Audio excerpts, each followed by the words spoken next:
ministre des Affaires musulmanes et des biens Waqf, M. Momin Hassan Barre, a participé à une réunion internationale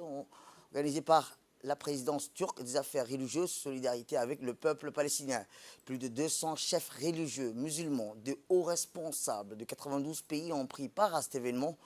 pour exprimer leur soutien à la population de Gaza qui fait face à une tragédie génocidaire perpétrée par l'armée israélienne. Et dans la déclaration finale lue par le président des affaires religieuses turc, il a été souligné que les attaques contre Gaza, qui n'a aucun fondement moral ou juridique, poursuivent sans interruption, entraînent la brutale perte des milliers de vies innocents, y compris des enfants et des personnes âgées, sous le regard insouciant de la communauté internationale. Et face à l'obstination de l'ennemi sioniste, il a été mis en avant que les organisations internationales telles que les Nations Unies, l'Organisation de la coopération islamique, devraient agir le plus rapidement possible pour mettre fin au génocide israélien. Il est impératif de dépêcher des forces de maintien de la paix dans la région sans délai pour protéger la population civile. Il est également nécessaire de lever les blocus contre Gaza, de fournir des produits de base tels que l'électricité, l'eau ainsi que l'aide humanitaire et le transfert des blessés vers les hôpitaux des pays voisins.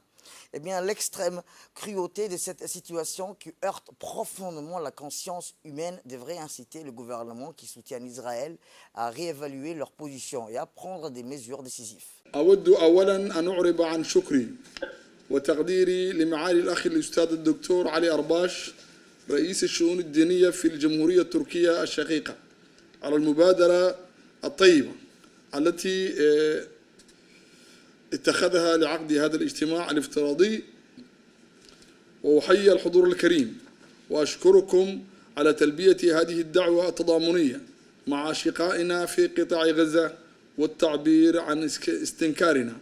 Eh bien, dans son discours, le ministre Momin Hassan Barre a exprimé sa reconnaissance envers le docteur Ali Erbash, président des affaires religieuses turques, pour avoir pris l'initiative bienveillante d'organiser cette réunion. Le ministre a réaffirmé la position indéfectible de la République de Djibouti face à l'invasion militaire israélienne qui entraîne la mort des milliers de civils, y compris des femmes, des enfants. Il a appelé l'engagement continu de Djibouti envers l'État palestinien, conformément à la politique définie par le président de la République, son Excellence Ismaël Omar Guelleh. En ce qui concerne la question palestinienne, en réponse à l'ampleur de la situation, des comptes bancaires ont été ouverts dans les banques locales pour recueillir des dons en faveur de la population de Gaza. Le ministre a exprimé la profonde préoccupation de la République de Djibouti quant à l'évolution de la situation dans les territoires palestiniens occupés, ainsi que les violations continues des droits du peuple palestinien et de ces lieux notamment très fréquentés,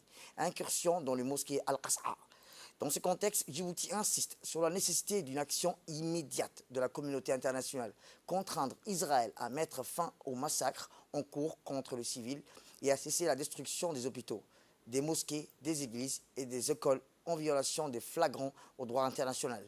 Djibouti a vivement condamné le bombardement de l'hôpital Al-Mahdiya à Gaza et le massacre perpétré par les forces israéliennes. Le ministre a conclu en affirmant que la paix durable au Moyen-Orient ne pourrait être réalisée qu'en cherchant une solution équitable à la question palestinienne, garantissant le droit du peuple palestinien à établir un État indépendant avec Jérusalem-Est comme capitale, conformément à la solution à deux États et aux résolutions internationales.